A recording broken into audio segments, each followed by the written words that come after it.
আসসালামু আলাইকুম, আশা করি সবাই ভালো আছেন। আমার পাঠঘরের নতুন একটা ভিডিওতে আপনাদের সবাইকে স্বাগতম। আজকে আমরা কথা বলবো প্রাইমারি তৃতীয় ধাপের আপডেট নিয়ে। তো আমাদের স্টুডিওতে আজকে উপস্থিত আছেন জনাব Mohammad Osman sir, 36 BCS non cadre. তো চলুন কথা না বাড়িয়ে আমরা মূল প্রসঙ্গে চলে যাই। স্যার কেমন আছেন? আলহামদুলিল্লাহ বেশ। তো যদিও আমার উপর দিয়ে খুব ভালোই বিপদ জি গিয়েছে, স্যার। যাক তারপরেও উপর আল্লাহর ইচ্ছাতে মোটামুটি ভালোই আছে। তবে চলো আমরা আমাদের আলোচনাতে জি স্যার, চলে যাই। এক্স্যাক্টলি। তো আলোচনাটা ছিল আমাদের যে প্রাইমারি তৃতীয় তৃতীয় ধাপের আপডেট ধাপের স্যার। আপডেট নিয়ে। তো এটা নিয়ে তো আমরা সেই শুরু থেকেই কথা জি স্যার। বলতেছিলাম। তো মাঝখানে আমরা অনেকদিনই কথা বলতে পারিনি এই মানে সমস্যার কারণে। আমি একদম মানে এক্স্যাক্টলি স্যার। বলেই দিই, আমার বাবা অসুস্থ ছিলেন, হার্ট অ্যাটাক করেছেন আপনাদের সবার দোয়াতে। এখন মোটামুটি কিছুটা স্টেবল আছেন। তো গত 6 ফেব্রুয়ারি এইটা মহামান্য হাইকোর্ট বিভাগ পূর্ববর্তী যে নিয়োগটা, সেই নিয়োগটাকে বাতিল করে নতুন করে ফলাফল ঘোষণা করার নির্দেশ দেয়। Exactly sir. এবং আমরা যেটা বলেছিলাম আবির, কোনো একটা ভিডিওতে আমরা একাধিকবার বলেছিলাম, কোনো একটা না একাধিক ভিডিওতে আমরা আমরা বলেছিলাম তো স্যার শুরু থেকেই এই একই কনসেপ্টটা দিয়ে একই আসতেছি স্যার। কনসেপ্টে দিয়ে, যে মধ্যে কথা হচ্ছে যে এই তৃতীয় ধাপের ফলাফল এটা কিন্তু শেষ পর্যন্ত সর্বোচ্চ আদালত থেকে আসতো। আদালত থেকেই নীতি নির্ধারণ হবে। আদালত থেকেই নির্ধারিত হবে। তো যাই হোক, আমরা 6 তারিখে যখন এটাকে বাতিল করা হয়, যেহেতু সর্বোচ্চ আদালতের রায়, আমরা কেউ এর পক্ষেও থাকতে পারি, কেউ এর বিপক্ষেও বিপক্ষেও থাকতে থাকতে পারে। পারি, কিন্তু সর্বোচ্চ আদালতের রায় এটা আমাদের মানতেই হবে। Exactly sir. এবং যদি কেউ না মানেন, সেক্ষেত্রে আইনি প্রক্রিয়াতে যেতে হবে, বা আইনি জি, জি, যেটা জি। আপনাদের আপিল বলি বা রিভিউ বলি যেটা, সেটা। তো আমরা একটু ধারাবাহিক ধাপগুলো কয়েকটা বিষয় যদি আমরা বলে যাই। 10 তারিখে মাননীয় মাননীয় শিক্ষা উপদেষ্টা মহোদয়, তিনি বিধান রঞ্জন রায় পোদ্দার, মাননীয় উপদেষ্টা মহোদয়, তিনি বলেছেন একটা অনুষ্ঠানে যে আপিলটা হয়ে গিয়েছে, অর্থাৎ আপিল বিভাগে আপিলটা হয়ে গিয়েছে, এবং খুব সম্ভবত আগামীকালকে বৃহস্পতিবার অর্থাৎ 13 ফেব্রুয়ারি আপিলের উপরে সংক্ষিপ্ত শুনানি হতে পারে। তো বিভিন্ন সোর্সগুলোতে আমরা যেটা দেখলাম, আপিলের রায় হবে এরকমটা না, এটাকে বলে লিভ টু আপিল। আপিলের অনুমতি যেটা, সেটা সর্বোচ্চ আদালত তারা যদি মনে করেন যে আপিলের যথেষ্ট গ্রাউন্ড আছে, তাহলে তারা আপিলটাকে রাখতে পারে। এটা তাদের ইচ্ছা, যেহেতু সর্বোচ্চ আদালতের বিষয়।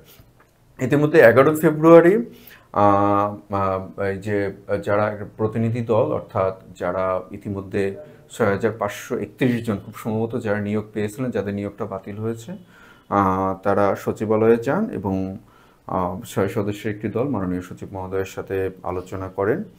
এবং 12 ফেব্রুয়ারি অর্থাৎ আজকে তারা শাহবাগ মোড়ে অবরোধ করেন, এবং শাহবাগ মোড়ে অবরোধের পরে তারা খুব সম্ভবত তারা অধিদপ্তরে যান। আমি সর্বশেষ এক্স্যাক্টলি নিউজে স্যার। আমরা যেটা দেখলাম, তাহলে এটা হলো মোদ্দা কথা। আবির, যে আমরা যেটা স্পষ্ট বলতে চাই যেটা, সেটা হচ্ছে যেহেতু সর্বোচ্চ আদালতের রায় বা সর্বোচ্চ আদালতের সিদ্ধান্ত, যেটা উপদেষ্টা মহোদয় সহ অন্যান্য দায়িত্বশীল যারা আছেন যেভাবে বলছেন, এটা সর্বোচ্চ আদালতের উপরে নির্ভর করবে। এবং আপনারা যারা এর পক্ষে থাকুন বা এর বিপক্ষে থাকুন, আমরা তো আসলে কোনো পক্ষই না। আমরা এক্স্যাক্টলি। আগেও বারবার বলেছি যে আমার কোনো একদম পক্ষ নেই। আমার সরাসরি কেউ এই নিয়োগের মধ্যে নেই, বা কেউ এই নিয়োগ প্রত্যাশীও না। তবে একটা বিষয় আবির, আমি যদি সবকিছু বাদ দিয়ে এবং সর্বোচ্চ আদালতের প্রতি সর্বোচ্চ সম্মান রেখেই আমি বলতেছি, জাস্ট এটাকে তো যে কোনো একটা রায়, যারা পক্ষভুক্ত আছেন তারা তো অবশ্যই আপিল বিভাগে যাবেন, তারা তাদের যুক্তি তুলে ধরবেন। কিন্তু এই বিষয়টা আমাকে মানে প্রচণ্ড, মানে আমি মর্মাহত, এবং আমি মানে খুব মানে এই বিষয়টা মানাটা একটু কষ্টকর, যে একটা চাকরি হয়ে গিয়েছে, আমি জানি আমি নিয়োগ পাবো, আমি জয়েন করব, এর মধ্যে যদি নিয়োগটা বাতিল হয়ে যাবে, এটা খুবই মানাটা খুবই খুবই কষ্টের স্যার। কষ্টকর, খুবই দুঃখজনক। কারণ স্যার আমরা জানি যে পড়াশোনা একাধারে কন্টিনিউয়াসলি করতে কতটা এফোর্ট দিতে হয়, কতটা কষ্ট কষ্ট হয় স্যার। করতে হয়, এবং তুমি পারিবারিক যে এবং সামাজিক যে দৃষ্টিভঙ্গিটা, কারণ আমাদের সমাজ তো, আমরা যত যাই বলি না কেন, এই যে আমরা একটা অভূতপূর্ব আন্দোলন করলাম, যেটাকে আমরা জুলাই বিপ্লব বিপ্লব। বলছি আমরা, কিন্তু আমাদের সমাজের বা আমাদের পরিবারের বৃহৎ অংশের কনসেপ্ট কিন্তু এখনো পরিবর্তন হয়নি।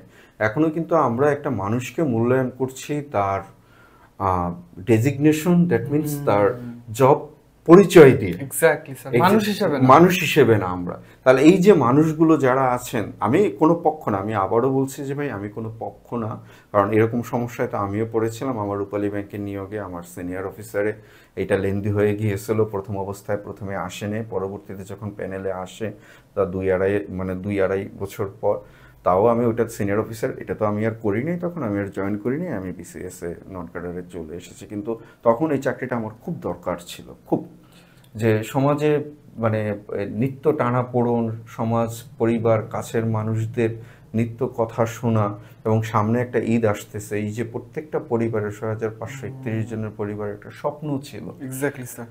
তো যাই হোক, সর্বশেষ কথা হলো ভাই, এটা সর্বোচ্চ আদালতের সিদ্ধান্ত। এইখানে আপনারা মানে আপনারা তো অনেকেই বিভিন্ন সময় বিভিন্ন মন্তব্য করেছেন, আবার আমিও জানি আজকে এইটাতে মন্তব্য করবেন আপনারা, কেউ পক্ষে কেউ বিপক্ষে মন্তব্য আর করবেন। স্যার কিছু আছে যারা ভিডিও পুরো না দেখে মন্তব্য করবেন। আসলে মানে এইখানে আমরা খুব ছোটখাটো মানুষ, আমাদের এইখানে যারা পক্ষভুক্ত আছেন, পক্ষে আছেন বা বিপক্ষে আছেন, আপনারা আপনাদের আপনারা যেটা বলতে চান, অবশ্যই সর্বোচ্চ আদালতের কাছে যদি সুযোগ থাকে, আপনারা আইনজীবী মহোদয়দের সাথে যোগাযোগ করে বা অ্যাটর্নি জেনারেল মহোদয়দের সাথে যোগাযোগ করে আপনারা তাদের সাথে বলুন, সেখানে বলুন। আমাদেরকে গালি দিয়ে আসলে কোনো ফায়দা নেই। আর মানে গালি দিলে নেকিও পাবেন না, এবং বিষয়টা এরকমটা, গালি দিলে এটা কিছুই করার নেই, সর্বোচ্চ আদালতের সিদ্ধান্ত। আর যেহেতু সর্বোচ্চ আদালতের রায়ের বাধ্যতামূলক কার্যকারিতা আছে, এটা আমাদের সর্বোচ্চ আদালতের দিকেই থাকতে হবে, তাকিয়ে থাকতে হবে। সর্বোচ্চ আদালত যে সিদ্ধান্ত দেন, মহামান্য আপিল বিভাগ যে সিদ্ধান্ত দেন, সেই সিদ্ধান্তের পরেই মানে সেটাই চূড়ান্ত সিদ্ধান্ত। এবং একই সাথে 6531 জন যারা আছেন, আমি সত্যিকার অর্থেই আপনাদের দুঃখটা, আপনাদের কষ্টটা, যেহেতু আমিও এরকমটা হয়েছিল আমার সাথে, আমি আপনাদের দুঃখ এবং কষ্টটা বুঝি, আমি আপনাদের জায়গাটাতে বুঝি, সিম্প্যাথিটাকে বুঝি। তো বাকিটুকু সর্বশক্তিমান স্রষ্টার ইচ্ছা। সবাই ধৈর্য ধরবেন, ধৈর্যই সবসময় ভালো ফল দেয়, ভালো ফল দেয়। তো আজকে এই পর্যন্ত। স্যার, আপনার গুরুত্বপূর্ণ সময় দিয়ে আমাদের সাথে থাকার জন্য অনেক অনেক ধন্যবাদ স্যার। আমি একটু ইনক্লুড করতে চাই যে হচ্ছে আমাদের আপকামিং প্রাইমারির অ্যাডভান্স কোর্সে ভর্তি চলতেছে, আর আমরা কোনোভাবেই জাজমেন্টাল না, আমরা শুধু পরিস্থিতির গভীরতাটা এবং পরিস্থিতির যে সর্বশেষ অবস্থাটা এইটা তুলে ধরতে চাই। আমরা কোনো পক্ষেই না, আমরা শুধু চাই যে আপনারা এক্সাক্ট নিউজগুলো পান আমাদের কাছ থেকে। তো আশা করি সবাই ভালো থাকবেন। আল্লাহ হাফেজ।